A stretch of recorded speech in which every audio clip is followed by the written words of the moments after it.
Отмечу, что первый сезон конкурса команды Абхазии преимущественно происходил при поддержке и при фактической организации со стороны российских коллег президентской платформы «Россия – страна возможностей».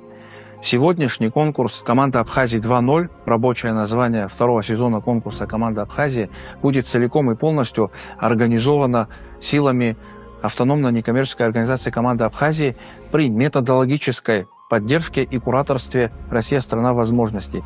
Это история, когда мы перенимаем передовые российские практики и опыт для того, чтобы мы могли самостоятельно проводить подобного рода конкурсы на территории Абхазии своими силами. Я видел, как люди меняются. Образовательная программа, состоящая из нескольких модулей, предполагает очные модули и межмодульную подготовку, которая происходила дистанционным образом. И от этапа к этапу люди действительно менялись, они менялись к лучшему, они начинали смотреть на многие вещи по-другому.